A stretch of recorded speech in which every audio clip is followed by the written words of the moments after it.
అయితే ఇలా జరుపుకుంటూ ఉన్నారు. ఇంకా ఖర్జూర మాటలు, ఇంకా సిలువ ప్రతిమలు, ఇంకా 7 మాటలు కాడే ఉన్నారు.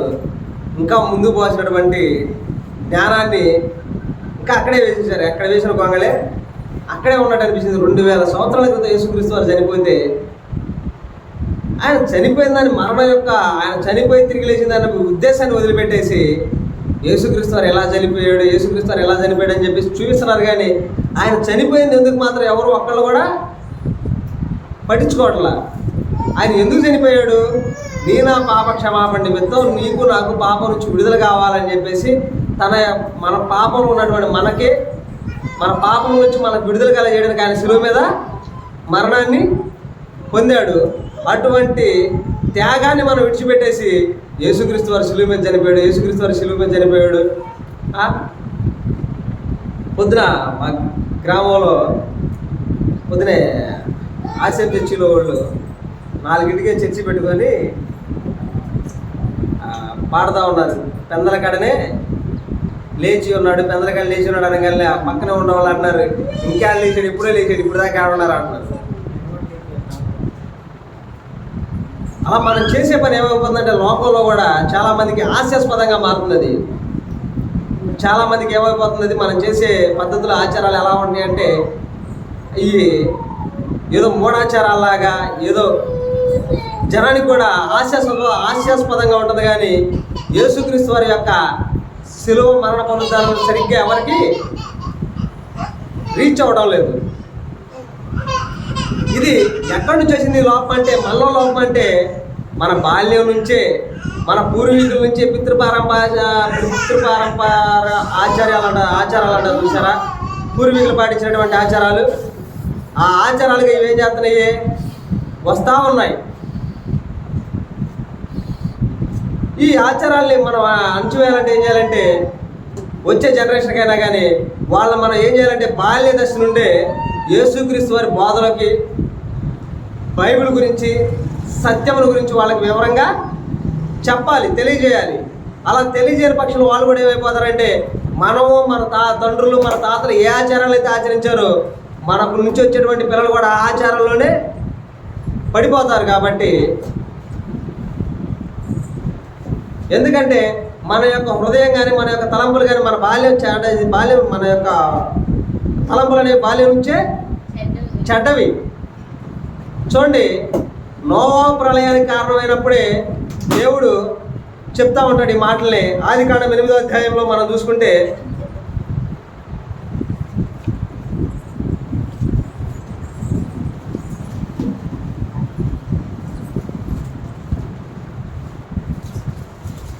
ఆదికాండము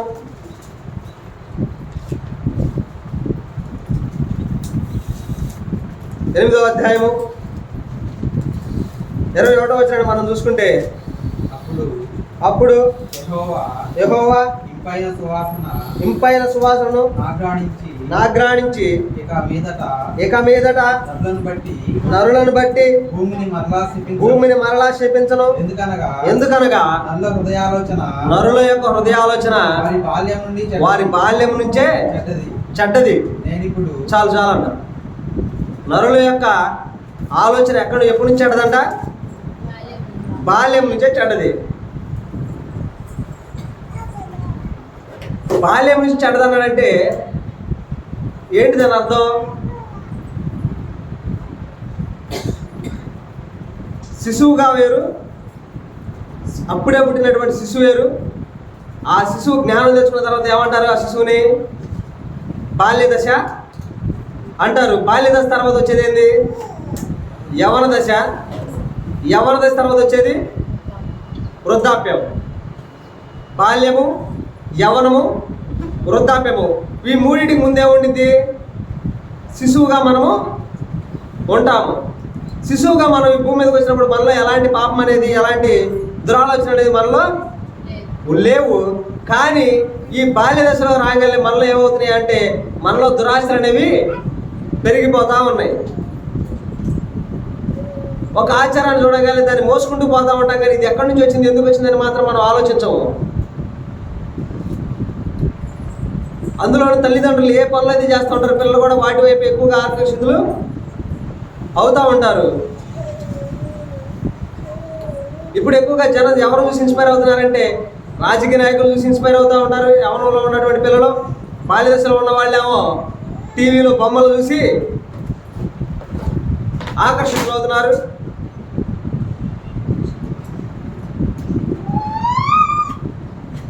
తల్లులేమో దేని చూసి ఆకర్షితులు అవుతున్నారు? సీరియల్ చూసి ఆకర్షితులైపోతున్నారు.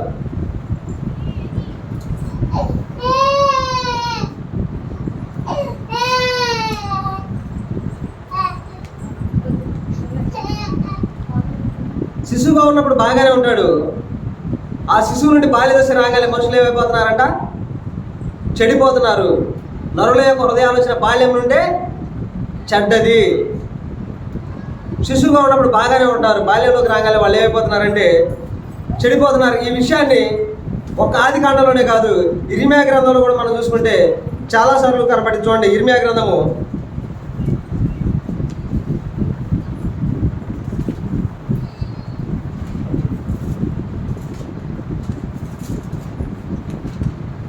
22వ అధ్యాయము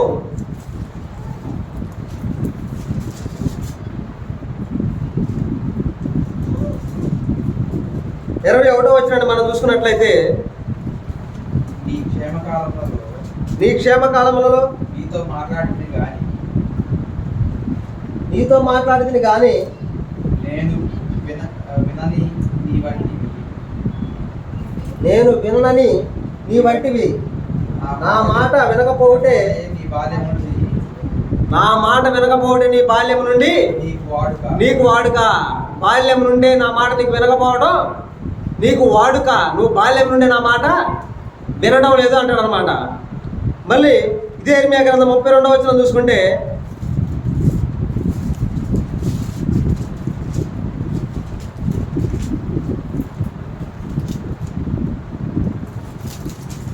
ముప్పై వచనాన్ని మనం చూసుకుంటే,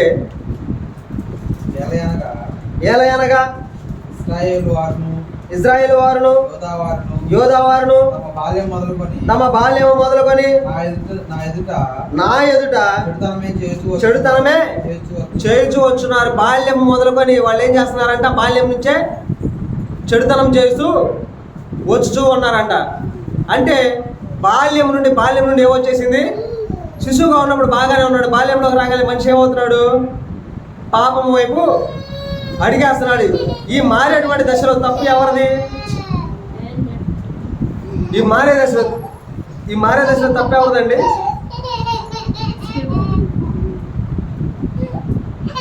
తల్లిదండ్రులు అంటారా కాదంటారా? ఇప్పుడు పిల్లలు ఉన్నారు, స్కూల్కి వెళ్ళి వచ్చారు, హోంవర్క్ చేయమని తల్లి ఆ హోంవర్క్ చేసేటువంటి క్రమంలో వాడు రాసుకోవడానికి పిల్లవాడు పుస్తకం తీసుకొని కూర్చున్నాడు. ఆ హోంవర్క్ చేద్దామని చెప్పేసి కూర్చోగానే వాళ్ళ అమ్మ ఏం చేసిందంటే టీవీ సీరియల్ పెట్టి చూస్తూ ఉంది. చేయగలుగుతాడా పిల్లగాడు? చదువుకోగలుగుతాడా? వాళ్ళ నాన్న చదువుకోమన్నాడు, వీడు చదువుకుంటా ఉన్నాడు. వాళ్ళ నాన్న పక్కనే వాకిటి కాడ కూర్చొని సిగరెట్ తాగుతూ ఉన్నాడు. ఆ పిల్లవాడు చదువుకోగలుగుతాడా? తల్లిదండ్రుల యొక్క ప్రభావం పిల్లల మీద ఎక్కువగా పడుతుందండి. తల్లిదండ్రుల యొక్క ప్రభావం పిల్లల మీద చాలా పడుతుందన్నమాట. ఒక పిల్లల్ని ప్రయోజకులు చేయాలన్నా కానీ, ఒక పిల్లల్ని వాళ్ళ యొక్క జీవితం చెడిపోయేలా చేయాలన్నా ఆ రెండిట్లో ఎక్కువ పాత్ర ఎవరిది ఎక్కువగా ఉండిద్ది అంటే తల్లిదండ్రులే ప్రథమ స్థానం. పిల్లవాడు చెడిపోవాలన్నా బాగుపడాలన్నా కానీ అందులో ప్రథమ స్థానం ఎవరిదయా అంటే తల్లిదండ్రులదే. తర్వాత గురువులది ఉంటుంది. ముందుగా ఎవరు సరి చేయాలంటే తల్లిదండ్రులే సరిచేయాలి. బాల్య దశలో కనుక పిల్లల్ని కనుక సరి చేసినట్లయితే వాళ్ళు మంచి నడవడికల్లోకి వస్తారు. చూడండి, వాళ్ళని బట్టి ఏం చేయాలో చెప్తా ఉంటాడు. ఈ బాల్య దశ నుంచి పిల్లలకు పెంచేటువంటి క్రమంలో మీరు కానీ ఆలోచిస్తే, ఉదాహరణ చెప్తాను. స్టూవర్ట్పురం మీ అందరూ బాగానే తెలుసు అనుకుంటా. అది మన బాపట్ల దగ్గర గుంటూరు జిల్లాకి బోర్డర్ లాంటిది అది. మన గుంటూరు జిల్లాకి ప్రకాశం జిల్లాకి, గుంటూరు జిల్లా దాటడానికి ప్రకాశం జిల్లాలో అడుగు పెడతానికి ఒక బోర్డర్ లాంటి ప్రాంతం అది స్టువర్ట్పురం. అది చాలా ఫేమస్, దాని మీద సినిమాలు కూడా వచ్చినాయి. ఆ స్టువర్ట్పురంలో చీరాల CGLDలో నేను పనిచేశాను. ఆడ పనిచేసేటప్పుడు నేను అడిగాను. అడిగితే ఆ స్టువర్ట్పురం స్టోరీ ఏంటంటే, ఆ స్టువర్ట్పురంలో అంట వాళ్ళు చిన్నప్పటి నుండే పిల్లలకి ఏం చేస్తారంటే దొంగతనం ఎలా చేయాలో నేర్పుతారు చిన్నపిల్లల నుంచే. ఇది ఎక్కడి నుంచి వచ్చినటువంటి ఆచారం కాదంట, వాళ్ళు పూర్వీకుల నుంచి వచ్చినటువంటి ఆచారం. వాళ్ళ యొక్క చరిత్ర ఎలా ఉంటుందంటే, ఒక నేషనల్ మన భారతదేశానికి సంబంధించిందే కాదు, ఇతర దేశాల్లో కూడా వాళ్ళకంటూ ఒక గుర్తింపు అనేది ఉంది. వాళ్ళు ఎలాంటి వాళ్ళు అంటే, స్టువర్ట్పురం దొంగలు అనేవాళ్ళు బ్రిటిష్ వాళ్ళే. చదువుకునేటువంటి స్టువర్ట్పురం దొంగలు చదువుకొని ఉన్నతమైనటువంటి బ్రిటిష్ దొరలే ఒక ఆట పట్టించారంట. వాళ్ళు ఒక ఆట ఆడుకున్నారంట బ్రిటిష్ వాళ్ళే. అటువంటి వ్యక్తులు వాళ్ళ పిల్లలు ఏం చేస్తారంటే, చిన్నప్పటి నుండి దొంగతనాలు ఎలా చేయాలని చెప్పేసి అలవాటు చేస్తారు. ఆ అలవాటు చేసిన తర్వాత ఒక టైం ఉంటుందంట, రోజుకి ఈ టైం అని. ఆ టైం కాగానే పిల్లల్ని కొరడా తీసుకొని గట్టి కొడతారంట. ఎందుకు కొడతారంటే, రేపు వాడు ఏదైనా దొంగతనం చేసి దొరికిపోతే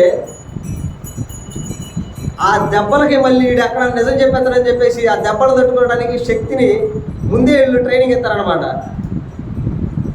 ముందే వాళ్ళ యొక్క తల్లిదండ్రులు ట్రైనింగ్ ఇస్తారు.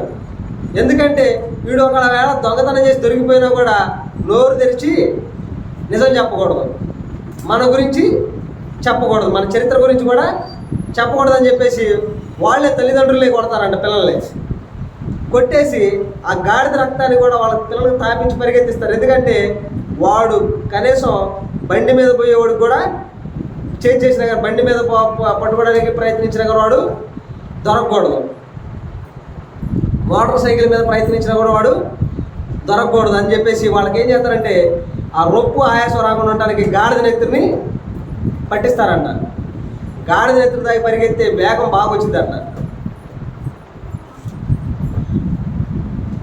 ఇలాగా వాళ్ళకి ఏం చేస్తారంటే, బాల్యదశ నుంచి వాళ్ళకి ఏం చేస్తారంటే దొంగతనం ఎలా చేయాలి, చేసి ఎలా తప్పించుకోవాలని చెప్పేసి వాళ్ళకు ట్రైనింగ్ ఇస్తారు. ఆ చేసినా కూడా దొరికినప్పుడు ఎలా దెబ్బలు తట్టుకోవాలని చెప్పేసి ఒక ట్రైనింగ్ కూడా వాళ్ళకి ఇస్తారు. కొరడా దెబ్బతో ముందే వీళ్ళు ఇంటికాడ కొడతారనమాట. ఎందుకంటే ఎన్ని దెబ్బలైనా కానీ వీడు తిని తట్టుకోవాలి కానీ నిజం చెప్పకూడదు అని చెప్పేసి ముందే ఇంటికాడ ఏం చేస్తారంటే ట్రైనింగ్ ఇస్తారు వాళ్ళకి.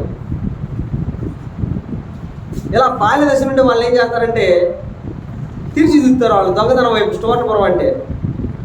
అలాగే న్యాయాధిపతుల గ్రంథం మనం చూస్తే, న్యాయాధిపతుల గ్రంథము పిల్లల్ని పెంచడం గురించి,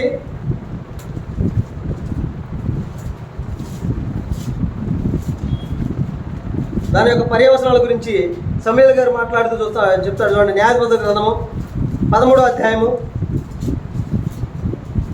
3-4 వచనాలు. యెహోవా దూత ఆ స్త్రీకి ప్రత్యక్షమై, ఇదిగో నీవు గొడ్రాలవు, నీకు కానుపు లేకపోయిను, అయితే నీవు గర్భవతిపై కుమారుని కందువు, కాబట్టి నీవు జాగ్రత్తగా ఉండి ద్రాక్షారసమునే గాని మద్యమునే గాని త్రాగకుండము. చూడండి, పిల్లల విషయాల్లో చాలా క్లియర్గా ఉంటాడు దేవుడు. ఇక్కడ మనం చూసుకుంటే న్యాయాధిపతుల గ్రంథంలో మనోహ అతని భార్య పిల్లలు లేకుండా ఉంటారు. మనోహ అతని భార్య పిల్లలు లేకుండా ఉంటారు.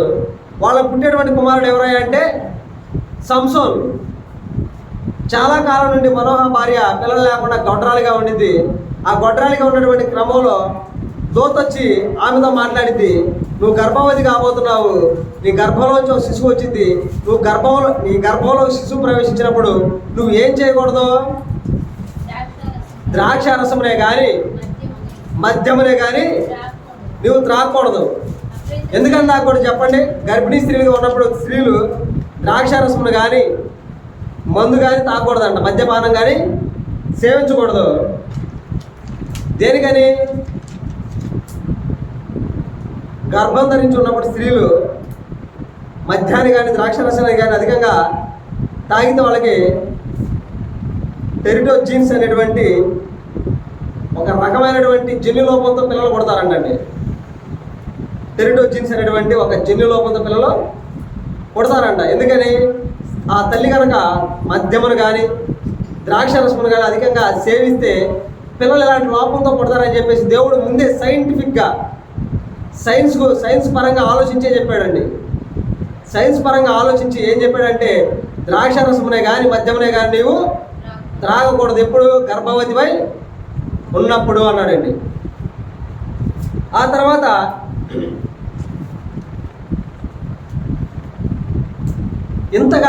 ఇంత వివరంగా పిల్లల గురించి దేవుడు రాయించాడండి. ఆ తర్వాత పిల్లల్ని ఎలా పెంచాలో కూడా చెప్పాడు. చూడండి, ద్వితీయోపదేశకాండము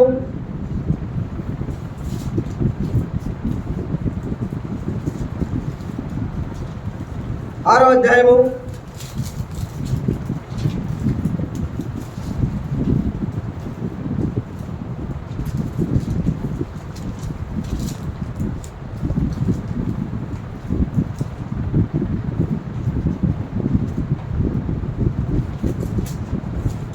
6-7 వచనాలు చూసినట్లయితే నేడు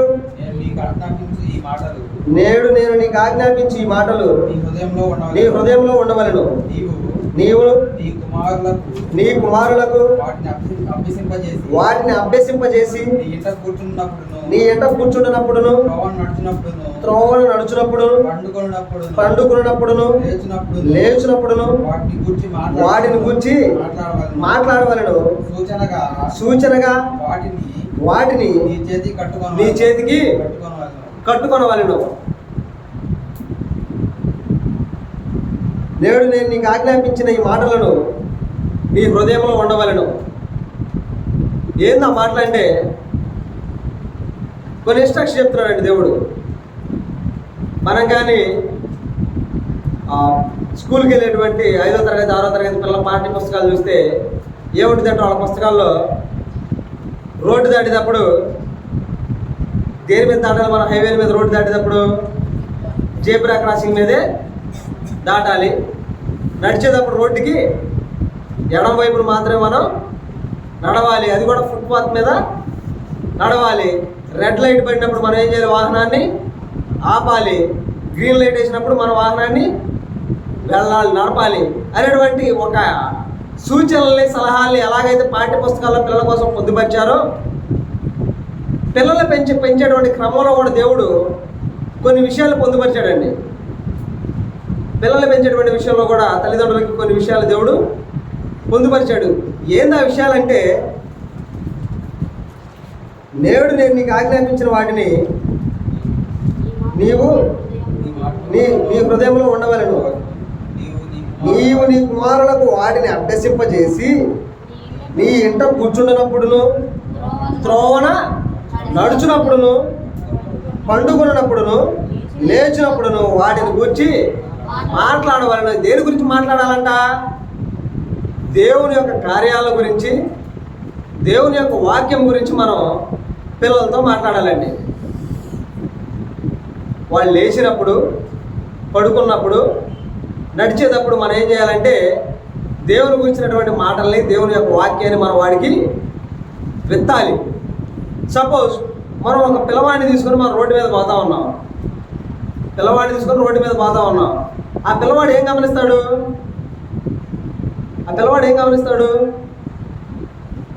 ఎక్కడ కొట్లు ఉన్నాయా,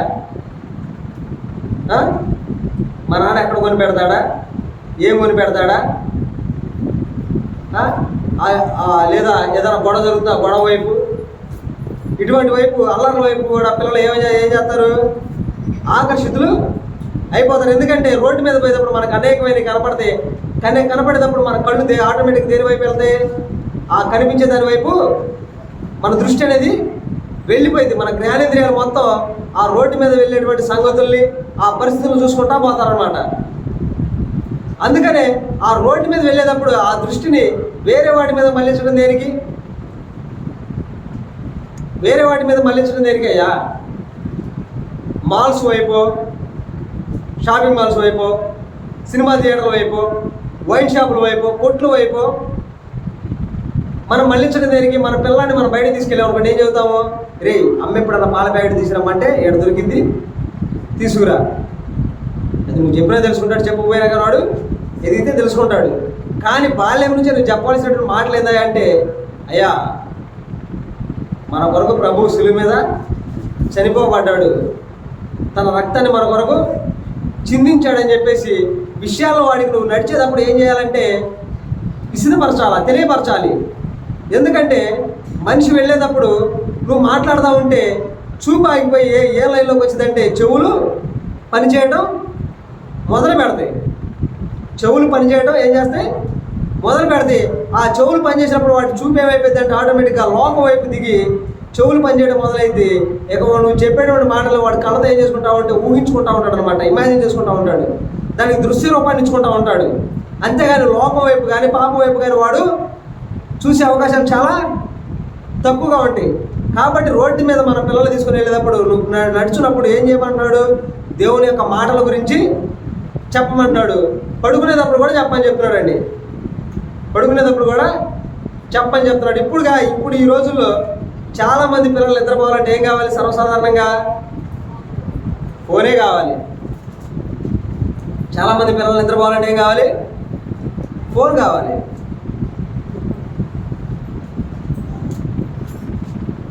రెండు సంవత్సరాల క్రితం ఏమో హైదరాబాద్ అబిడ్స్లో ఒక ఇన్సిడెంట్ జరిగిందండి. నేను డైలీ న్యూస్లో చూశాను. అదేంటంటే వాళ్ళ నాన్న కానిస్టేబుల్, ఆయన స్మార్ట్ ఫోన్ ఉంది, అందులో వైట్ ఫైర్ వైట్ బాల్ ఏదో గేమ్ ఉంటుంది. ఆ గేమ్ ఆ పిల్లగాడికి వాళ్ళ అబ్బాయి నేర్పించాడు. ఆ పిల్లవాడు ఆ గేమ్ ఆడుతూ ఉన్నాడు. ఆ గేమ్లో ఏంటంటే వీడు కత్తులతోనూ బాంబులతోనూ తుపాకులతోనూ ఎదురు ఉన్నటువంటి వ్యక్తుల్ని చంపొచ్చు. ఒకసారి ఆ గేమ్లోంచి మళ్ళీ ఎగ్జిట్ అయ్యి ఆ గేమ్ ఆపేసి మళ్ళీ కొంచెంసేపు అయిన తర్వాత ఆ గేమ్ స్టార్ట్ చేశాడు అనుకోండి, ఆ గేమ్లో ఈ అబ్బాయి హీరో పాత్ర మళ్ళీ వచ్చింది, ఈ అబ్బాయి చంపిన వాళ్ళ పాత్రలు కూడా మళ్ళీ పుట్టుకొని వస్తాయి. ఒకవేళ ఆడే ఆటలో హీరో చనిపోయాడు, ఆ పాత్రలు కూడా చనిపోయాడు అని చెప్పేసి ఎగ్జిట్కి వచ్చేసాడు అనుకోండి, మరలా ఆ గేమ్లోకి మళ్ళీ ఆ గేమ్ ఆన్ చేయగలి ఆ చనిపోయిన పాత్రలు మొత్తం బ్రతుకుతాయి. ఇలా ఈ అబ్బాయి ఏం చేస్తున్నాడంటే కత్తులతోనూ బాంబులతోనూ ఆ ఫోన్లో ఆడుకుంటా వాళ్ళు చంపుతూ ఉన్నాడు. వాళ్ళు ఏం చేస్తున్నారు? చనిపోయిన తర్వాత మళ్ళీ ఆ ఆట అయిపోయగానే మళ్ళీ ఆట ఆన్ చేయగల వాళ్ళు బతికి వస్తున్నారు. చూశాడు చాలాసార్లు ఆడాడు. ఇక ఆ తర్వాత ఏమైపోయిందేమో వాడికి వాళ్ళ నాన్న గన్ను దొరికింది. వాళ్ళ నాన్న పోలీస్ డిపార్ట్మెంట్ అని చెప్పాక వాళ్ళ నాన్న గన్ను దొరికింది. తీసుకెళ్ళి ఆ గన్ను తీసుకొని ఆ స్కూల్లో పిల్లల్ని టపా కాల్చాడు. తీసుకెళ్ళి ఆ స్కూల్లో పిల్లల్ని కాల్ చేశాడు. వాళ్ళ నాన్న వచ్చి ఇదంతా ఎందుకు చేశారు అని చెప్పేసి అడిగితే, డాడీ నేను నీ ఫోన్లో గేమ్ ఆడాను. అక్కడ కాలిస్తే వాళ్ళందరూ ఏమైపోయారు? కుసేపటికి మళ్ళీ తిరిగి వచ్చారు. అలాగే ఎక్కడ వచ్చి ఇలా కాల్చాను, వీళ్ళు తిరిగి వస్తారేమో అనుకొని వీళ్ళు ఎంతసేపటికి రావట్లేదని చెప్పేసేసరికి వాళ్ళ నాన్న ఆశ్చర్యపోయాడు. ఎందుకంటే ఫోన్లు ఎక్కువగా పిల్లల మీద ప్రభావాన్ని చూపుతాయి. ఇప్పుడు ఈ రోజున పిల్లలకు అన్నం పెట్టాలన్నా కూడా ఏం కావాలి? ఫోనే కావాలి. దేవుడు ఏం చెప్తున్నాడు ఇక్కడ? నీవు నీ కుమారులకు వాటిని అభ్యసింపజేసి నీ ఎట కూర్చున్నప్పుడు, త్రోవ నడుచున్నప్పుడు, పండుకున్నప్పుడు, లేచినప్పుడు వాటిని గురించి మాట్లాడవాలనగానే ఈ మధ్య యూట్యూబ్లో షార్ట్స్ కానీ ఫేస్బుక్లో రీల్స్ కానీ మీరు చూస్తే ఇతర దేశాలకు చెందినటువంటి పిల్లలు బాగా తెల్లగా బొద్దుగా చూస్తానే భలేగా ఉంటారు. వాళ్ళు చాలా క్యూట్గా ఉంటారు. వాళ్ళు ఏం చేస్తారంటే సిగరెట్ తాగుతూ ఉంటారు. యూట్యూబ్ షార్ట్స్ అని వస్తాడు చిన్న వీడియోస్. ఆ వీడియోస్లో పిల్లలు ఏం చేస్తూ ఉంటారంటే వాడు సిగరెట్ తాగుతా ఎట్ట వదులుతాడంటే వాడు రింగులుగా వదులుతాడు. ఎంత మన పుట్టమ్మ లేదు, అభిజ్ఞానం కూడా ఉండరు. కూర్చోగలిగినటువంటి వయసు వాళ్ళది, అంతే. కూర్చొని ఎత్తగలిగినటువంటి వయసు వాళ్ళది, లేచి నడవగలిగిన వయసు, అభిజ్ఞానం ఉంటారేమో. వాళ్ళు ఏం చేస్తారంటే సిగరెట్ తీసుకొని రింగులుగా చేస్తూ ఉంటారు. ఇదంతా ఎక్కడి నుంచి వస్తున్నారు? వాళ్ళు వాళ్ళ నాన్న దగ్గర నుంచో లేదా చుట్టుపక్కల చేసే వాళ్ళ గురించో వాళ్ళు ఏం చేసుకుంటున్నారు, దాన్ని తీసుకొని చేస్తూ ఉంటే వాళ్ళ తల్లిదండ్రులు కూడా ఏం చేస్తున్నారంటే అది తప్పురా నాయనా తాగకూడదని చెప్పడం మానేసి ఏం చేస్తున్నారు, అబ్బా మా వాడు భలే తాగుతున్నాడు అని చెప్పేసి వీడియో తీసి ఫేస్బుక్లోని యూట్యూబ్లోని ఏం చేస్తున్నారు, వాటిని అప్లోడ్ చేసేస్తున్నారు. ఈ మధ్య అయితే దరిద్రం ఏంటంటే ఒక పిల్లవాడికి అన్నం తినిపించాలంటే తల్లి ఆ బీరు బాటిల్ నోటు దాకా తీసుకుపోతే వాడు నోరు తెరుతున్నాడు. ఆ నోరు తెచ్చే టైంలో తల్లి ఏం చేస్తుందంటే అన్నం పెడుతుంది.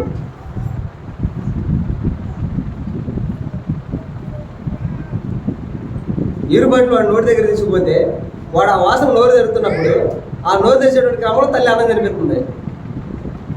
అంటే పిల్లలు ఎలా అలవాటు చేశారంటే తల్లిదండ్రులే లోకం వైపు చాలా విపరీతంగా నడిపిస్తున్నారు. ఇక్కడ దేవుడు ఏం చెప్తున్నాడు, మీ పిల్లవాళ్ళు లేచినప్పుడు పడుకున్నప్పుడు నడిచేటప్పుడు ఏం చెప్పన్నాడు, నా గురించి మాట్లాడమని చెబుతుంటే మనం ఏం చేస్తున్నామంటే ఆ మాటలను వదిలేసి లోకం వైపు చూపిస్తా ఉన్నాం. చిన్న చిన్న బాల్యంలోని పిల్లలు సిగరెట్ల వైపు మందు వైపు డైరెక్ట్ తిరుగుతున్నారంటే అది ఎవరిని బట్టి, తల్లిదండ్రులు లోపం అంటారా కాదంటారా? ఈ సంగతులను మనం చెప్తున్నావా?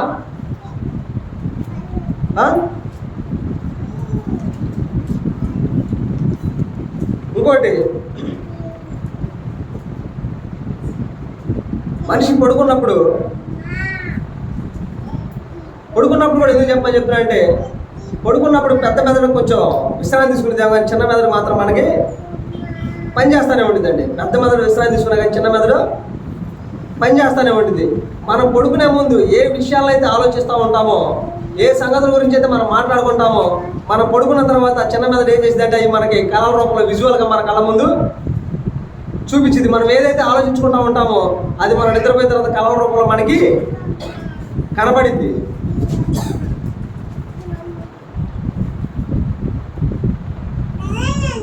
కాబట్టి మనం పిల్లలు పడుకోబెట్టుకున్నప్పుడు కూడా ఒకప్పుడు ఏం చేసేవాళ్ళంటే పిల్లలు నిద్ర ఉంచడానికి అనగనగా ఒక రాజుకి 7 కొడుకులు అని చెప్పేసి చేపల కథలో, రాజుల కథలో, వేటల కథలు ఏదో ఒకటి చెప్పేవాళ్ళు. ఇప్పుడు పిల్లలు నిద్రపోవాలంటే ఏం చేయాలంటే స్మార్ట్ ఫోన్ ఇచ్చిన వాళ్ళు నిద్రపోతున్నారు. మన కథలు చెప్పే తీరిక లేదు, మంచి మాటలు చెప్పే ఆ తీరిక అంత కూడా లేదు. ఎలా చేసిస్తాడండి అపవాది. ఇక వాడు ఇవన్నీ చూసుకుంటున్నప్పుడు వాడు నిద్రపోతే ఆ మెదడులోకి ఏమొస్తాయి, వాడి ఆలోచనలోకి ఏమొస్తాయి, ఫోన్లో యూట్యూబ్లో చూసినా వాడి మైండ్లోకి వస్తాయి. కానీ దేవుని గురించినటువంటి ఆలోచనలు వాడి మైండ్లోకి ఏమాత్రము రావు.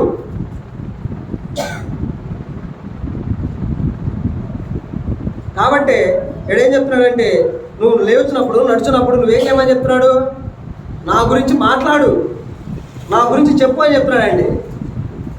ఒక తల్లిదండ్రులుగా మన బాధ్యత ఇది. పిల్లల్ని పెంచడంలో వాళ్ళు లేచినప్పుడు, నడిచేటప్పుడు, పడుకునేటప్పుడు దేవుని గురించి మన మాటలు మనం చెప్పాలి.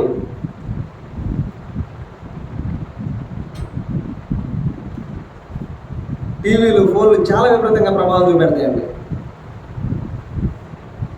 సిఐడి చూస్తే ఒకసారి ఆ భార్య ఏం చదువుకోలేదంట, కానీ భర్తని చంపేసింది. ఆ శవాన్ని పసిగట్టడానికి సిఐడిలకు కూడా మైండ్ పోయిందంట.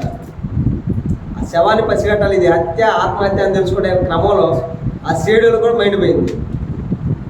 ఎలా చేసావమ్మా, నువ్వేం చదువుకున్నావు, నేనేం చదువుకోలేదా అంది. మరి ఎలా చేసావమ్మా అంటే నేను అగ్ని పరీక్ష ఏదో నాటిక చూశాను, ఆ నాటికలో ఖచ్చితంగా ఎలానే చేసింది ఆయన భర్తని, నేను కూడా అదే సూత్రాన్ని ఇక్కడ పాటించాను. నిజంగా సినిమాల ప్రభావం కానీ, టీవీల ప్రభావం కానీ, నాటికల ప్రభావం కానీ, ఫోన్ల ప్రభావం కానీ మన మీద లేదంటారా? 100కి 100 అది మన మీద ఉండింది. పిల్లల మీద అది ఇంకా ఎక్కువగా ఉండింది. వాడు ఇప్పుడు ఇది చూస్తూ ఉంటారు, ఏది ఎలిక పిల్లిది, టామ్ అండ్ జెర్రీ. అందులో ఏముండిద్ది, ఏమైనా స్నేహం ఉండిద్దా, ఫ్రెండ్షిప్ ఉండిద్దా? ఒకళ్ళ మీద ఒకళ్ళు పగ తీర్చుకోవడమే ఉంటుంది. కానీ పిల్లి ఏ కాడికి ఎలికి నెట్టబట్టాలని చూసిద్ది, ఎలికి ఎలా తప్పించుకోవాలా చూసిద్ది. ఇక ఈడు కూడా చూసి అన్నదమ్ముల మధ్య వైరం కూడా అలాగే టామ్ అండ్ జెర్రీ లాగానే పెరిగిపోతూ ఉంటుంది. ఒక తల్లిదండ్రులుగా మన బాధ్యత ఏంటంటే పిల్లల్ని సక్రమంగా పెంచాలి. బాల్య దశ నుంచి వాళ్ళకి ఏం చెప్పాలంటే దేవుని గురించినటువంటి మాటలు మనం చెప్పాలి. పిల్లల్ని సరిగ్గా పెంచిన వాళ్ళ యొక్క జీవితం గురించి, పిల్లల్ని సరిగ్గా పెంచిన తల్లి గురించి మనం చూద్దాం. చూడండి, ఆదికాండము ముందుగా దేవుళ్ళు పిల్లల్ని సరిగ్గా పెంచలేని తల్లిని మనం చూద్దాము. ఆదికాండము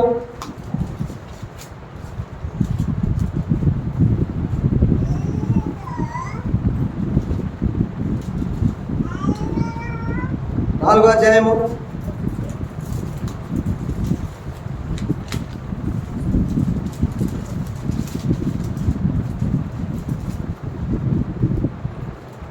17వ వచనం చూస్తే, కయ్యోను తన భార్యను కూడినప్పుడు ఆమె గర్భవతి హానోకును కనెను. అప్పుడు అతడు ఒక ఊరు కట్టించి ఆ ఊరికి తన కుమారుని పేరును బట్టి హానోకు అని పేరు పెట్టెను. చాలండి. ఆదాము అవల ప్రథమ సంతానం ఎవరు? కయ్యోను. కయ్యోను వాళ్ళ తమ్ముడు అయినటువంటి ఆదామును చంపడం ద్వారా ఏమైపోయాడు? శాపగ్రస్తుడైపోయాడు. వాళ్ళ తమ్ముడు చంపడం ద్వారా ఏమైపోయాడు? శాపగ్రస్తుడైపోయాడు. శాపగ్రస్తుడైపోయినటువంటి కయ్యోను వివాహం చేసుకున్నాడు. వివాహం చేసుకోగానే అతనికి ఒక కుమారుడు పుట్టాడు. అతని పేరు హానోకు. ఇక్కడ మనం 22వ వచనం చూసి 22 నుంచి మనం చదువుకుంటే, ఇక్కడ కయ్యోను యొక్క వంశవృక్షం ఉండి చూడండి. మరియు సిల్లా తుబల్కాయిను కనెను. అతడు పదునుగల రాగి పనిముట్లని ఇనుప పనిముట్లని చేయువాడు. తుబల్కాయిను సహోదరి పేరు నయమ. లెమెకు తన భార్యలతో, ఓ ఆదా, ఓ సిల్లా నా పలుకునుడు. ఇక్కడ లెమెకు అంటే, ఈ వచనాలన్నీ మనం 17 నుంచి చదువుకుంటూ వస్తే, లెమెకు అంటే కయ్యోను వంశంలో, కయ్యోను సంతానంలో ఒకడు. ఈ లెమెకు తన భార్యతో మాట్లాడుతున్నాడు. ఎవరు మాట్లాడుతున్నాడంటే, ఓ ఆదా, ఓ సిల్లా నా పలుకునుడి, లెమెకు భార్యలారా నా మాట ఆలకించుడి. బైబిల్ ఆరంభంలో కనుక మనం చూసుకుంటే, బైబిల్ యొక్క ఆరంభంలో మనం చూసుకుంటే బహుభార్య తత్వము. బహుభార్య తత్వం అంటే ఇద్దరు స్త్రీలను పెళ్లి చేసుకునేటువంటి సాంప్రదాయాన్ని ప్రవేశపెట్టిన మహానుభావుడు ఎవరన్నా ఉన్నారంటే అతను ఈ లెమెకే. బైబిల్ గ్రంథంలో 2 వివాహాలు చేసుకున్నటువంటి వ్యక్తి ప్రారంభంలో ఎవరైనా ఉన్నారంటే ఆ వ్యక్తి ఎవరు?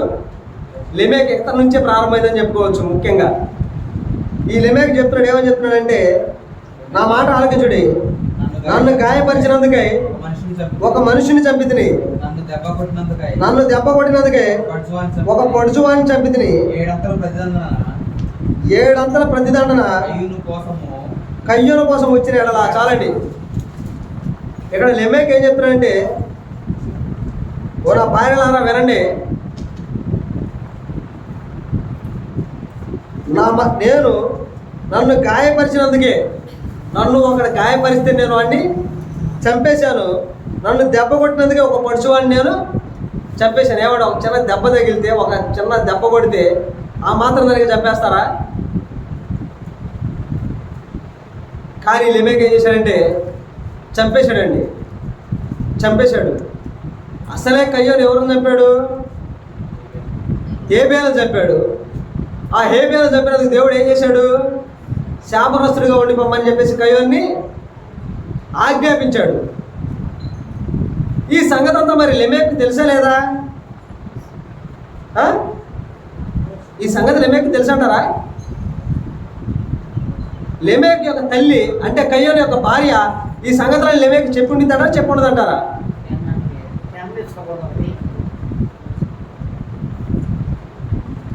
ఈ సంగతులన్నీ లెమెక్కి కయ్యోను భార్య చెప్పుండిద్దారా చెప్పుండదంటారా? చెప్పింది.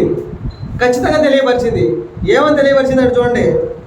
ఇక్కడే మాట్లాడుతున్నాడు. 7 అంతల ప్రతిదండ కయ్యోను కోసం వచ్చిన ఎడలా అంటే కయ్యోను కోసం, కయ్యోను ఏ పేరు చంపితే ఏమొచ్చింది? 7 అంతల ప్రతిదండన వచ్చింది. అంటే కయ్యోను ఏ పేరు చంపిన దేవుడు అతను శిక్షించాడన్న సంగతి ఎవరికి తెలుసు? లెమెక్కి తెలుసు. లెమెక్కి తెలుసు. తెలిసి కూడా ఏం చేశాడు? ఇద్దరిని చంపివేశాడు. ఇక్కడ ఏమంటాడంటే కయ్యోనికి 700 వస్తే లెమెక్కి ఎంత రావాలంటే 77 వచ్చును అన్నాడండి. ఇక్కడ లెమెక్ ఇలా మారడంలో ఎవరి పాత్ర ఎక్కువగా ఉందంటారు? తల్లి పాత్రే ఎక్కువగా ఉంది. లెమెక్కి తన తల్లి ఏం చెప్పి ఉండాలంటే, అయ్యా లెమెక్, మీ నాన్న ఇప్పటికే మీ బాబాయిని చంపేశాడు. అతని రక్తం యొక్క రక్తదోషం అనేది ఇంకా మన మీద అలాగే ఉంది. ఇప్పటికే దేవుడు మనల్ని శిక్షించాడు. ఇందుని బట్టి మనం ఇంకెప్పుడు మనం చంపకూడదని చెప్పేసి ఏం చేయాలి? లెమెక్కి అతని తల్లి చెప్పి ఉండాలి. కానీ ఇక్కడ చెప్పలేదు కాబట్టి, లెమెక్ అర్థమయ్యే రీతిలో తన తల్లి చెప్పలేదు కాబట్టి లెమెక్ ఏం చేశాడంటే, కయ్యోనికి 700 వచ్చిందంటే నాకు ఇంకా ఎంత రావాలంటాడంటే, కయ్యోనికి ఏమైనా భయం ఉందా? ఆ భయభక్తులు కలిగి భయభక్తులు ఉన్నట్టు ఏమైనా పెంచారు తల్లిదండ్రులు? ఏమి పెంచలేదండి.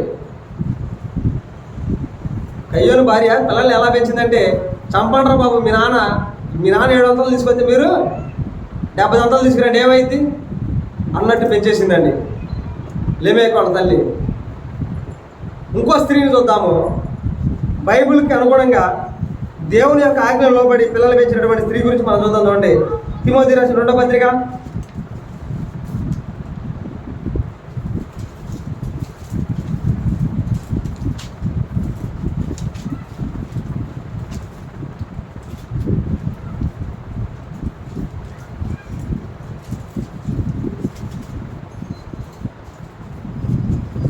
2వ పత్రిక 1వ అధ్యాయము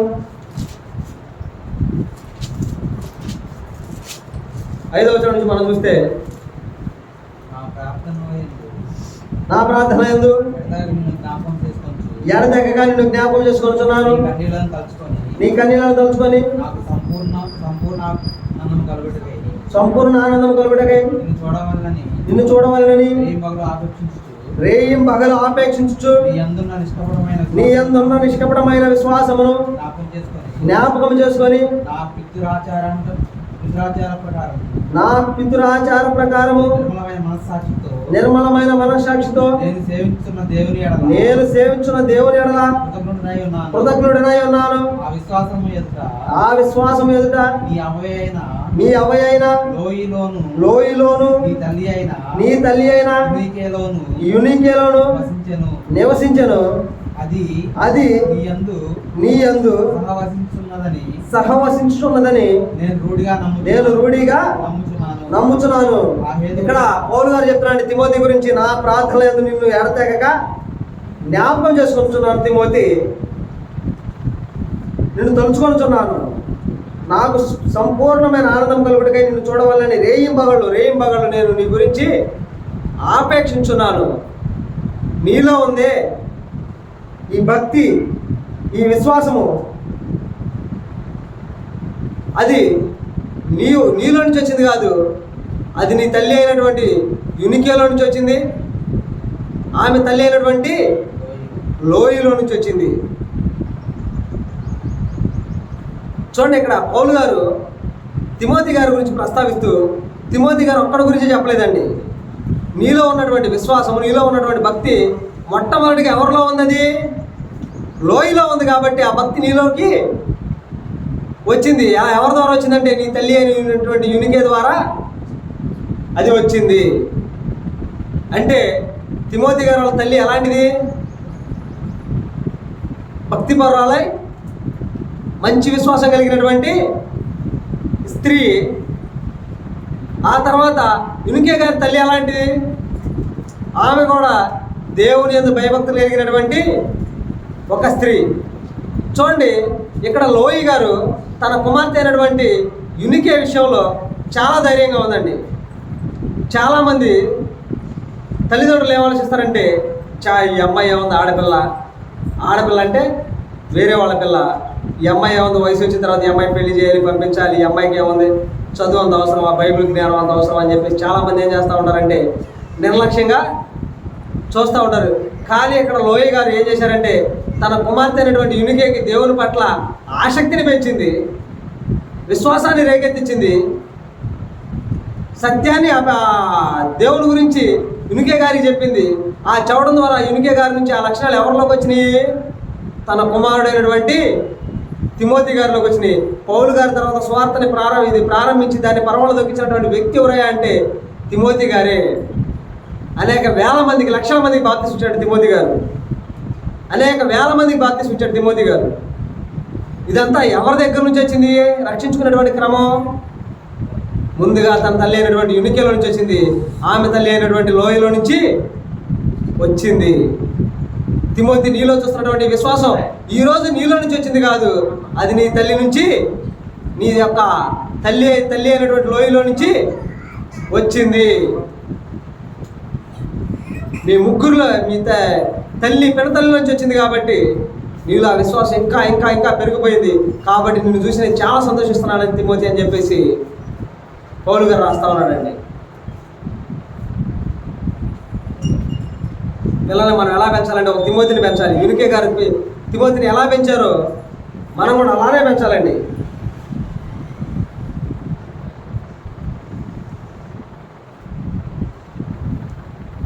కానీ మనం దేనికి ఎక్కువ ప్రాధాన్యత ఇస్తామంటే ఈ లోక సంబంధమైన జ్ఞానాన్ని మనం ఎక్కువగా పిల్లలు నేర్పించడానికి ఇష్టపడతాం. ఈ లోక సంబంధమైన జ్ఞానాన్ని, చదువుని ఎక్కువగా పిల్లలకు నేర్పించడానికి మనం ఇష్టపడతాం. ఈ లోక సంబంధమైన చదువును కూడా మనం చెప్పించాలి. దానితో పాటు దానికంటే ప్రథమంగా మనం దేని గురించి చెప్పాలంటే పిల్లలకి దేవుని గురించి మనం చెప్పాలి. ఈ లోకమైనటువంటి జ్ఞానం, ఈ లోక సంబంధమైనటువంటి జ్ఞానం మనల్ని పిచ్చోళ్ళ చేసిందేమో కానీ పరలోక సంబంధమైనటువంటి జ్ఞానం మనల్ని ఏనాటికి పిచ్చోళ్ళ వెర్రోళ్ళు అసలు చేయదు. చదువుకోని వాళ్ళు కూడా, ఈ లోకంలో చదువుకున్న వాళ్ళు కూడా చాలామంది, శాస్త్రవేత్తలు అయిన వాళ్ళు చాలామంది ఉన్నారు, చాలా కనిపెట్టారు చదువుకున్న వాళ్ళు కూడా.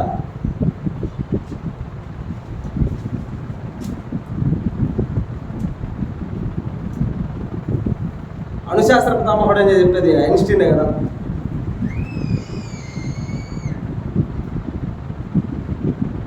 అతను బాగా చదువుకున్నాడు, శాస్త్రవేత్త బాగా చదువుకున్నాడు. కనిపెట్టి చదువుకొని ఏం చేశాడంటే అణుబాంబును కనుగొన్నాడు. ఏం చేశాడు? అణుబాంబును కనుగొన్నాడు. ఆ అణుబాంబును కనుగొని ఆ అణుబాంబును దేని మీద ప్రయోగించారంటే ప్రప్రథమంగా ప్రారంభంలో దేని మీద ప్రయోగించారు? హిరోషిమా, నాగసాకిల మీద దాన్ని ప్రయోగించాడు. దాని మీద అమెరికా ఏం చేసిందంటే హిరోషిమా, నాగసాకిల మీద దాడి చేసింది, అణుబాంబులతో దాడి చేసింది. ఆ దాడిలో ఆ రెండు పట్టణాలు ఏమైపోయినాయి అంటే ఘోరంగా నష్టపోయినాయి అనమాట. ఇప్పుడు కూడా ఆ ప్రాంతంలో పచ్చడి మొలక అనేది పుట్టదు. పుట్టేటువంటి పిల్లలు కూడా ఎలా పడతారంటే అంగవైకల్యంతో, కుష్ఠవ్యాధితోనో, పక్షవాతంతోనో అంగవైకల్యంగా పడతారనమాట. అవయవాల లోపంతో వాళ్ళు పిల్లలు పడతారు. ఆ పరిస్థితులు చూసిన తర్వాత ఆ అణుబాంబును కనుక్కున్నటువంటి శాస్త్రవేత్త ఒకే మాట అన్నాడంట, నేను చదువుకోపోయినా కానీ నా జ్ఞానం చాలా బాగుండేదేమో, చదువుకొని నేను ఖచ్చితంగా ఆ రెండు ప్రాంతాల్లో నేను చాలా అన్యాయం చేశాను. ఎందుకంటే నేను చదువుకున్నటువంటి జ్ఞానంతో ఏం కనుగొన్నాను? నేను అణుబాంబుని కనుగొన్నాను. నా జ్ఞానం వల్ల ఏమైపోయింది అంటే ఈరోజు రెండు ప్రాంతాలు పాడైపోయింది. ఈ లోక సంబంధమైన జ్ఞానం వెర్రితనంగా ఉండిద్దండి. కానీ పరలోక సంబంధమైనటువంటి జ్ఞానం చాలా గొప్పది, చాలా గొప్పది. కాబట్టి మన పిల్లలకి ఆది నుండి మనం ఎలా పెంచాలంటే ప్రభు యొక్క బోధలను, శిక్షలను మీరు పిల్లల్ని పెంచాలి. వాళ్ళు లేచినప్పుడు, నడిచేటప్పుడు, పడుకునేటప్పుడు దేవుని గురించినటువంటి మాటలు మనం వాళ్ళకి చెప్పాలి. దేవుని గురించినటువంటి ఉన్నతమైనటువంటి లక్షణాలు వాళ్ళకి ప్రత్యేకంగా మనం ఏం చేస్తూ ఉండాలి? బోధిస్తూ ఉండాలి సమయం దొరికినప్పుడల్లా.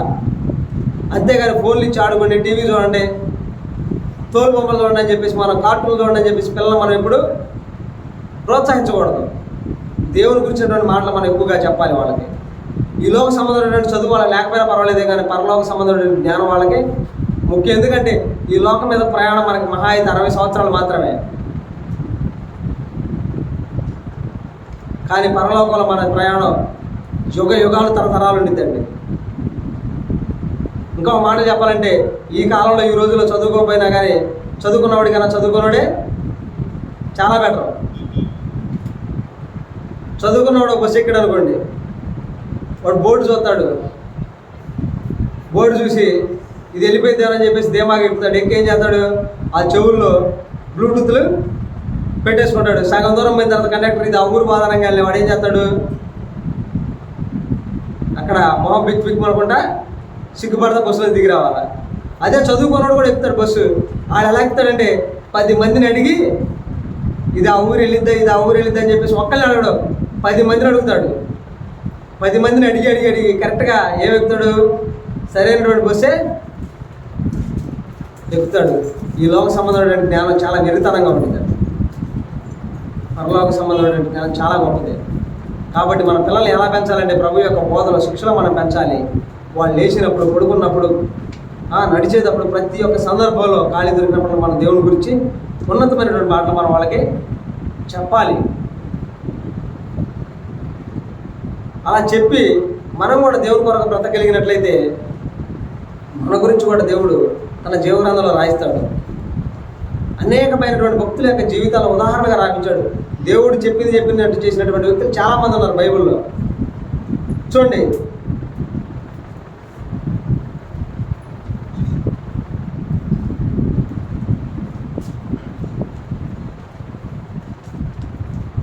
ముందుకు ఇంకో మాట చూద్దాం. యోబు గ్రంథము 8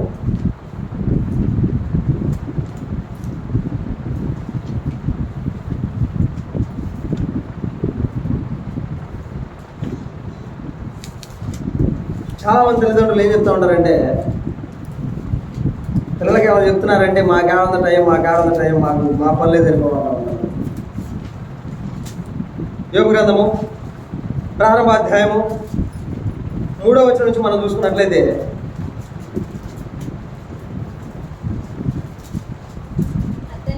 అతనికి 7,000 గొర్రెలను, 3,000 ఒంటెలను, 500 జతల ఎడ్లను, 500 ఆడగాడిదలను కలిగి బహుమంది పనివారును అతని ఆస్తిగా ఉండెను.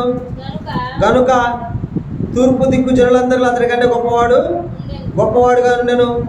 అతని కుమారులందరూ వంతుల చొప్పున దినము ఒకరికొకరు తమ ఇళ్లలో విందు చేయనై కూడినప్పుడు తమ 3 అక్క చెండ్రులు తమతో కలిసి అన్నపానాలు పుచ్చుకొనవలెనని వారిని పిలిపించు వచ్చిరి. వారి విందు దినములు పూర్తి కాగా యోబు తన కుమారులు పాపం చేసి తమ హృదయములలో దేవుని దూషించినేమో అని వారిని పిలువనంపించి వారిని పవిత్రపరిచి అరుణోదయం లేచి వారిలో ఒక్కొక్క నిమిత్తమై దహన బలి అర్పించుతూ వచ్చెను. యోబు నిత్యము అలాగూ చేయుచుండెను.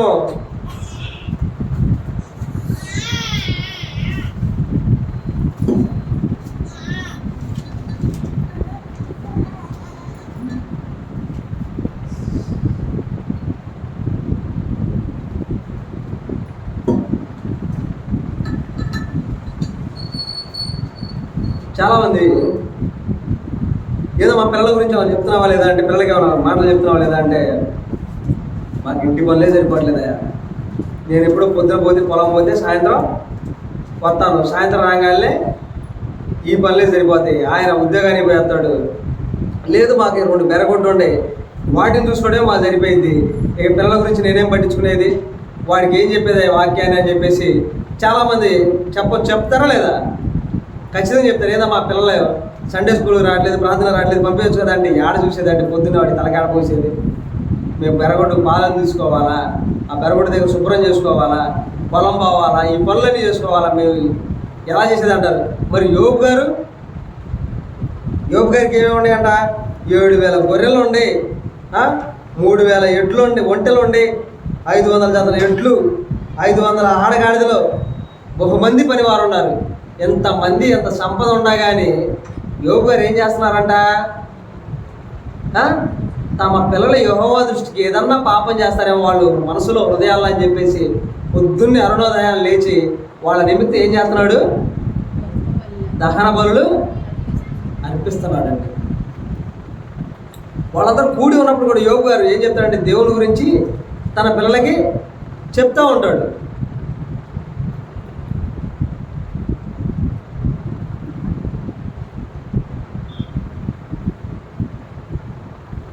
నిత్యము, ఇది ఒక్కరోజు కూడా చేయలేదు యోబు గారు, ఇది ఒక్కరోజు చేసింది కదా, నిత్యము నిత్యము నిత్యం ఇలాగే చేసేవాడు.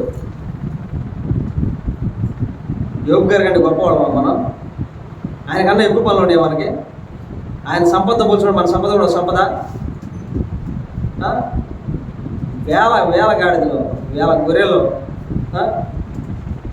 500 ఎడ్లు, 500 గాడిదలు. తూర్పు దిక్కున గొప్పవాళ్ళు ఆయన కూడా, ఆయనకంటే గొప్పవాడు ఎవరు లేరు. అంతటి యోబు గారి పిల్లల గురించి ఏం చేస్తున్నాడంటే, పొద్దున్న అరుణోదయాన్ని లేచి ఏం చేస్తున్నాడు, వాళ్ళు ఏమన్నా దేవుని దృష్టిలో పాపం చేస్తారని చెప్పేసి పొద్దున్నే లేచి దానబాళ్ళు నేర్పిస్తున్నాడు. పిల్లలకు కూడా దేవుని గురించి భయభక్తులు నేర్పిస్తున్నాడు. పిల్లలు కనుక సరిగ్గా పెంచలేకపోతే దానికి ఏ ప్రాయశ్చిత్తం ఉండదండి. చూడండి, మొదటి సమూయేలు గ్రంథము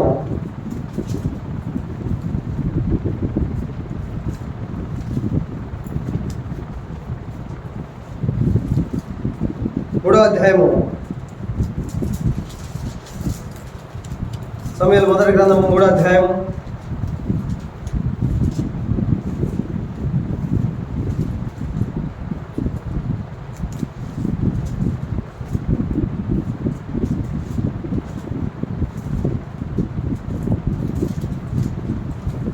మొదటి సమూయేలు గ్రంథము 3వ అధ్యాయము 13వ వచనము. తమ కుమారులు తమను తాము శాపగ్రస్తులుగా చేసుకుంటున్నారని తాను ఎరిగి వారిని అడ్డగించలేదు కనుక అతని ఇంటికి నిత్యమైన శిక్ష విధించునని అతనికి తెలియజేస్తున్నాను. కాబట్టి ఏలి ఇంటి వారి దోషమునకు బలి చేతనైనను నైవేద్యం చేతనైనను ఎన్నటినీ ప్రాయశ్చిత్తము చేయబడదని నేను ప్రమాణపూర్వకంగా ఆజ్ఞాపించింది. చూడండి, ఏలీ కుమారులు ఏం చేస్తున్నారంటే పాపం చేస్తున్నారు. ఏలీ కుమారులు ఏం చేస్తున్నారు? పాపం చేశారు. ఆ పాపాన్ని చూసి తండ్రి అయినటువంటి ఏలీ కూడా ఏం చెప్పలేదంటే వాళ్ళకి అడ్డు చెప్పలా. ఏలీ కుమారులు పాపం చేస్తే తండ్రి అయినటువంటి ఏలీ కూడా వాళ్ళకి ఏం చెప్పలా, అడ్డు చెప్పలా. ఈ 3వ అధ్యాయం మనం మొత్తం చదువుకుంటే పూర్తిగా తెలిసింది. ఏలీ కుమారులు తప్పు చేస్తే తండ్రి ఏమాత్రం అడ్డు చెప్పలేదు. చూశాడు, దేవుడు చూశాడు. ఏలీ కలగ చేసుకుంటాడేమో చూశాడు. ఎంతసేపటికి ఏలీ కలుగ చేసుకోవడానికి దేవుడు కలగ చేసుకున్నాడు. తన ఇద్దరు కుమారుల్ని ఏలీ ఇద్దరు కుమారుల్ని దేవుడు చంపించేసేసాడు. తన ఇద్దరు కుమారులను దేవుడు చంపించేసేసాడు. అటువంటి వారి విషయంలో ఏనాటికి కాబట్టి ఏలి ఇంటి వారి దోషమునకు బలి చేతనైన నైవేద్యం చేతనైనటికి ప్రాయశ్చిత్తం లేదంట. పిల్లలు కనుక సరిగ్గా పెంచలేకపోతే, పిల్లల్ని కనుక సరైన పద్ధతిలో మనం పెంచలేకపోతే ఆ పాపానికి ఎలాంటి ప్రాయశ్చిత్తము బలి ఏమీ ఉండదు. ఏలికో న్యాయం మనకో న్యాయం అనేది ఉండదండి. ఎవరికైనా కానీ ఒకటే న్యాయము. మనం కూడా పిల్లలకు సరిగ్గా పెంచలేకపోతే మనకు కూడా మినహాయింపు అనేది ఏమీ ఉండదు. పిల్లలు తప్పు చేసినప్పుడు ఆ తప్పును మనం ఏం చేయాలి?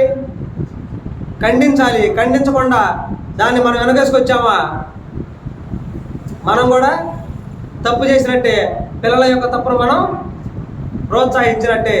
కాబట్టి బాల్య దశ నుంచి మనం ఏం చేయాలంటే పిల్లల్ని ప్రభు యొక్క బోధనలను, ప్రభు యొక్క శిక్షలను మనం పెంచాలి. పెంచేటప్పుడు ఎలా పెంచాలంటే క్రీస్తు యొక్క సువార్తను చెప్పి వాళ్ళని మనం పెంచాలి. చూడండి, మీకా గ్రంథం నేను చెప్పి ముగిస్తాను.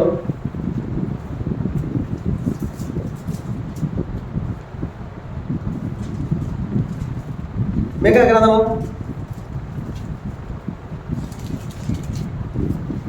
6వ అధ్యాయము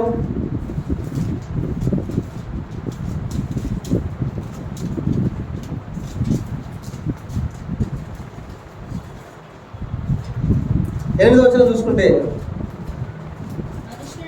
మనుషుడా ఏది ఉత్తమమో అది నీకు తెలియజేయబడి ఉన్నది, న్యాయంగా నడుచుకున్నట్టు కనికరమును ప్రేమించుటయు దీన మనసును కలిగి నీ దేవుని ఎదుట ప్రవర్తించుటయు ఇంతే కదా యెహోవా నిన్ను అడుగుచున్నాడు. ఇదేనండి యెహోవా అడుగుతున్నది. మళ్ళీ పిల్లలు పెంచేటువంటి విషయంలో తల్లిదండ్రులుగా కానీ భూమి మీద వచ్చినటువంటి మళ్ళీ కానీ దేవుడు ఏమడుగుతున్నాడంటే ఏమడుగుతున్నాడు? న్యాయంగా నడుచుకునుట, కనికరము, ప్రేమించుటయు, దీన మనసు కలిగి నీ దేవుని ఎదుట ప్రవర్తించుటయు ఇదే కదా యెహోవా నిన్ను అడుగుచున్నది. దీన మనసు ఉండాలంట, కనికరం ఉండాలా, ప్రేమ ఉండాలా, న్యాయంగా నడుచుకోవాలా. ఇదే విషయాల్ని కొత్త నిబంధనలకు రాగా యేసుక్రీస్తు ఏం చెప్తుంటే నీ తండ్రి అయినటువంటి దేవుడిని పూర్ణ హృదయంతోను పూర్ణ ఆత్మతోను ఏం చేయాలి? నీ దేవుడైన యెహోవాను పూర్ణ ఆత్మతోను పూర్ణ మనసుతో ఏం చేయాలి? అంగీకరించాలి. అన్ని విషయాల్లో పూర్ణ పూర్ణ పూర్ణ పూర్ణ అని చెప్తాడండి. పూర్ణముగా పూర్ణముగా పూర్ణముగా చెప్తాడు. దేనికని? ఏ ఒక్క శాతం కూడా పొరపాటు జరగకూడదని. ఇలాగే ఇక్కడ మేఘ గ్రంథంలో చెప్తున్నాడు. ఏమని చెప్తున్నాడంటే ఏది ఉత్తమం అది నీకు తెలియజేయబడి ఉన్నది. ఏది ఉత్తమము? ఏది ఉత్తమము? దేవుని గురించిన మాటలు ఉత్తమము, అవి నీకు తెలియజేయబడి ఉన్నవి. వాటిని నువ్వు తెలుసుకొని ఎలా బతకాలి? న్యాయంగా నడుచుకోవాలి, కనికరంతో నడుచుకోవాలి, ప్రేమతో నడుచుకోవాలి. ఇదే కదా యెహోవా నిన్ను అడిగేది. ఈ లక్షణాలే కదా. ఇలా పెంచమనే కదా పిల్లల్ని దేవుడు మనకు చెప్పేది. మనం ఇలా పెంచుతున్నామా పిల్లల్ని? ఇలా పెంచట్లేదండి. లోకంలో ఎవరైనా ఏదైనా కట్టడి చేస్తే, ఏదైనా ఒక వింత ఆచారాన్ని పాటిస్తే మనం కూడా దాన్ని పాటిస్తున్నాం. మన పిల్లలు కూడా దాన్ని ఆచరిస్తూ ఉన్నారు. 2000 సంవత్సరాలైనా కానీ ఇంకా ఇంకా ఇంకా సిలివేస్తూనే ఉన్నారు. దాన్ని ఎలా కొనసాగించుకుంటూ వస్తున్నాం అంటే ఏలీ కుమారులాగా మనం కూడా చూసి చూడనట్టు మట్లాది వారాలు ఇంటాటి రోజులు మనం చూసి చూడనట్టు చేస్తున్నాం. అది చాలా పాపం అండి. 2000 సంవత్సరాలు యేసుక్రీస్తు వారి యొక్క శిలువ మరణ త్యాగం దేనికోసం? సమస్త మానవాళి ఏం చేయాలని? రక్షింపబడాలని. ఈ విషయాలు మనం చెప్పాలి కానీ, ఈ విషయాలు మనం తెలియజేయాలి కానీ, తన యొక్క రక్తం ద్వారా పాప క్షమాపణ వచ్చింది, మనందరికీ బాప్తిసం వచ్చింది, తద్వారా ఆయన నామంలో రక్తంలో కడగబడితే మన బాప్తిసం పొందుకుంటే ఏం పొందుకుంటాము? నిత్య జీవాన్ని పొందుకుంటాం అనేటువంటి విషయాలను చర్చించుకోవడం మనం మానేసి, అపవాది కూడా మనల్ని ఎలా మార్చేశాడంటే పండగ వాతావరణంలో ఉంచేసాడే కానీ అసలు యేసుక్రీస్తు వాడు ఎందుకు మరణించారో, ఆయన శిలువ మరణానికి అర్థం ఏంటో కూడా మనం ఆలోచించేటువంటి జ్ఞానాన్ని కోల్పోయాం. ఏదో ఈస్టర్ పండుగ వచ్చింది, ఈస్టర్ పండుగ అంటే ఏంటి? ఆయన శిలువ మీద చనిపోయిన రోజు. అది ఎందుకు జరిగింది? ఆయన చనిపోయాడు, సరే. ఆయన చనిపోవడం వల్ల నెరవేరిందా? సమస్త మానవాళి రక్షింపబడిందా? రక్షింపబడితే నేనేం చేయాలి? నా వంతుగా నేనే ప్రయత్నం చేయాలి. నా పిల్లల ద్వారా నేను దాన్ని సాధించగలనా? ఎందుకంటే తండ్రి తన కుమారుని ద్వారా ఏమిచ్చాడు? లోకానికి రక్షణ ఇచ్చాడు. అలాగే ఒక తండ్రిగా నువ్వు నీ పిల్లల ద్వారా లోకానికి ఏమి ఇవ్వాలి? సువార్తని ఇవ్వాలి. రేపు మన బాధ్యత పిల్లల మీద, మన బాధ్యత ఏంటంటే పిల్లలకి సువార్తని అందించడం. వాళ్ళు ఏం చేయాలి? ఆ సువార్తని ముందుకి తీసుకొని పోవాలి. ఈ సంగతులని మనం మర్చిపోతున్నాం. కానీ మనకల్లా ఏముంటుందంటే ఆనాడు యేసుక్రీస్తు వారు తీసుకెళ్ళమన్న సువార్త ఆడే ఆగిపోయింది. ఇంకా ఏముందంటే శిలువ మరణం, ఆయన పొద్దునే తిరిగి లేవడం, ఇంకా ఇంకా ఇంకా మట్టలు పట్టుకొని తిరగటం, మనం అక్కడే ఆ చక్రంలోనే ఆగిపోయేవాడు మనం. అసలు ఆయన ఎందుకు చనిపోయాడు అనేటువంటి విషయాన్ని మనం పూర్తిగా వదిలేసాం. చనిపోయినటువంటి వ్యక్తి దాన్ని చచ్చి సాధించుకున్నాడే, మరి అది నెరవేరిందని చెప్పేసి ఏ రోజైనా మనం ఆలోచించావా? యేసుక్రీస్తు వారు చనిపోయాడు, శిలువ మీద తన యొక్క ప్రాణాన్ని త్యాగంగా చేశాడు, ఒప్పుకుందాం. కానీ ఏమైంది? లోకం మారిందా? మారలేదే. మారున్నటువంటి లోకానికి మనం ఇంకా ఏం చేయాలి? ఈ సువార్తను ఇంకా మనం బలంగా అందించాలి. ఆ ప్రయత్నం మనం చేస్తున్నావా? లేదు. ఏం చేస్తామంటే ఆ రోజు మాత్రం అన్నం మానేసి మౌనంగా కూర్చొని కరుణామయుడు లేకపోతే శాంతి సందేశమో, ది ప్యాషన్ ఆఫ్ క్రైస్ట్ ఇట్లాంటి సినిమాలు వేస్తూ ఉంటే ఏం చేస్తూ ఉంటామంటే కూర్చొని ఏడుస్తూ ఉంటాం. అంత మించి ఇంకేమైనా చేయగలుగుతామా? ఎవరికైనా కానీ అమ్మ ఈరోజు మా దేవుడు శిలువ మీద చనిపోయాడు, దేనికోసం చనిపోయాడంటే మనందరం పాప క్షమాపణ నిమిత్తం, మనం అందరం పాపం నుంచి విడుదల కలిగేయాలని చెప్పేసి తను చనిపోయి తన రక్తం ద్వారా మనకి ఏమి ఇచ్చాడు? విడుదల ఇచ్చాడమ్మా. నిజంగా మా దేవుడు గొప్ప దేవుడు అమ్మ. తన యొక్క రక్తం ద్వారా మమ్మల్ని అందరినీ కొన్నాడు, తన రక్తం ద్వారా మా అందరికి రక్షణ ఇచ్చాడని చెప్పేసి ఈ విషయాలు ఎవరికైనా చెప్తాం మనం? ఆ రోజు మాత్రం ఫ్రైడే రోజు ఏం చేస్తారంటే చాలామంది ఆ పానకం వడపప్పు చేసుకొని, పానపప్పు ఎవరు ఏదో ఒకటి చేసుకొని తింటా తాగుతూ ఉంటారు. ఇప్పుడు చేయట్లేదేమో, మా చిన్నతనంలో చేసేవాడు చర్చిల్లో. ఆ రోజు కూడా ఏంటంటే ఆయనకి దాహం అయితే దాహం లేదని చెప్పేసి పానకం చేస్తారు. ఆయనకి ఎప్పుడో దాహం అయిపోయింది. మరి ఇప్పుడు ఆ పానకం నువ్వు తాగుతున్నావు, ఆయన తాగుతున్నాడా? ఇంకా మన యొక్క దౌర్భాగ్యం ఏంటంటే సాతాను వాడు మన కళ్ళ ముందు ఎలా ఉంచాడంటే ఇంకా అది మనకు పండగ వాతావరణంలో ఉంచాడు, కానీ ఆయన అలా చనిపోవడానికి అంత త్యాగం చేశాడు. ఆ త్యాగాన్ని వెనుకున్నటువంటి పరమార్థాన్ని మనం ఆలోచించేటువంటి జ్ఞానాన్ని సాతాను వాడు లాగేసుకున్నాడండి. ఆ జ్ఞానాన్ని సాతాను వాడు లాగేసుకున్నాడు. మనల్ని ఎలా ఉంచాడంటే ఆయన ఇంకా పండగ చేసుకొని ఈ పండగలోనే ఉన్నాడు. కానీ ఆయన తిరిగి లేచాడు. మనం కూడా బాప్తిసం ద్వారా పాపం నుండి చచ్చిపోయి మన పాపాలన్నింటినీ సమాధి చేసుకొని నూతనంగా జన్మించాము. ఇలా జన్మించిన మనం మరణించిన తర్వాత ఈ శరీరంలో నుంచి ఆత్మ వేరైపోయిన తర్వాత పరలోకానికి వెళ్దాం అనేటువంటి ఆలోచన మనలో ఏమైనా ఉందా? ఈ ఆలోచన, ఈ విధానాన్ని చేసాడంటే సాతాను వాడు పూర్తిగా తీసేసాడండి. ఎలా ప్రేరేపించాడంటే వాడు మనల్ని గుడ్ ఫ్రైడే వస్తుంది, చర్చికి వెళ్ళాలి, తెల్లని వస్త్రాలు, చనిపోయిన రోజు కాబట్టి నల్లని వస్త్రాలు వేసుకొని వెళ్ళి పక్కన సైలెంట్గా కూర్చొని వాళ్ళు చెప్పేటువంటి మాటలు విని వాళ్ళు పోసే పానకం తాగి సైలెంట్గా ప్రశాంతంగా రావాలి. ఈస్టర్ రోజు మాత్రం శ్రమ దినాలు అయిపోతాయి కాబట్టి కమ్మగా మాంసం కూర తినేసి చర్చికి వెళ్ళి నూతన వస్త్రాలు వేసుకొని చర్చికి వెళ్ళి విని తర్వాత వచ్చి నిద్రపోవాలి. ఇలాంటి విషయాలు ఉంటున్నాయి. కానీ ఆయన నిజంగా ఎందుకు చనిపోయాడు, ఆ చనిపోవడానికి గల కారణం ఏంది, ఎందుకు చనిపోయాడు, ఎందువల్ల చనిపోవాల్సి వచ్చింది అనేటువంటి విషయాలు ఎవరన్నా ఆలోచించారంటే ఎవరో ఆలోచించరండి. అలా మార్చేశాడు. కనీసం వచ్చేటువంటి జనరేషన్ అయినా కానీ మనం ఈ లోకపు ఆచారాల వైపు, ఈ మూఢాచారాల వైపు, ఈ తంత్రాల వైపు, ఈ ఆచారాల వైపు కాకుండా క్రీస్తు కొరకు బ్రతికే వాళ్ళలాగా యేసుక్రీస్తు వారు ఎందుకు చనిపోయాడు, ఆయన ఎందుకు చనిపోవాల్సి వచ్చింది, ఆయన చనిపోవడం ద్వారా ఏమొచ్చింది, ఆయన శరీరధారిగా భూమి మీద 33 సంవత్సరాలు ఎలా బ్రతకగలిగాడు, ఏ పాపం చేయకుండా ఎలా బ్రతకగలిగాడు అని చెప్పేసి చిన్ననాటి నుండి నీ పిల్లగాడు నడిచేటప్పుడు, పడుకున్నప్పుడు, వాడు కూర్చున్నప్పుడు ఇలాంటి విషయాలు బోధిస్తూ ఉన్నామంటే వాడి మైండ్లో ఏమైపోతాయంటే యేసుక్రీస్తు అనగానే నాటుకుపోయిందండి.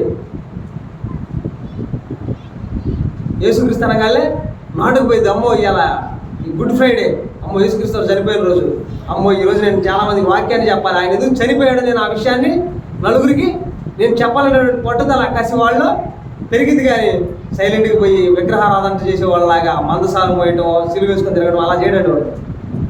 ఎందుకంటే సత్యాన్ని కనుక నువ్వు వాడు సరిగ్గా అందజేసినట్లయితే వాడు కూడా సత్య స్వార్థం తీసుకొని తన భుజాలు తీసుకొని ఇంకా ప్రయాసపడి ముందు తీసుకెళ్తాడండి. తండ్రి కుమారుడికి ఇచ్చాడు, కుమారుడు ఎవరికి ఇచ్చాడు? 12 మంది అపోస్తులకి ఇచ్చారు. 12 మంది అపోస్తుల ద్వారా వచ్చినటువంటి సువార్త ఈరోజు ప్రతి ఒక్కళ్ళ మీద ఉంది. ఆ భారం, ఆ సువార్త ముందుకు తీసుకెళ్తున్నటువంటి భారం ప్రతి ఒక్కళ్ళ మీద ఉంది. నా మీద, అందరి మీద ఉంది ఆ భారం. కాబట్టి ఈ పనిలో మీరు మన పిల్లలు ఇంకా బలంగా వాడబడాలని చెప్పేసి బాల్యం నుండే వాళ్ళకి దేవుని గురించినటువంటి మాటలు ఇంకా బహుగా మీరు అందిస్తారని ఆశిస్తూ ఈ మాటలు ఇంతటితో ముగిస్తున్నాను. మీ అందరూ నా యొక్క వందనాలు.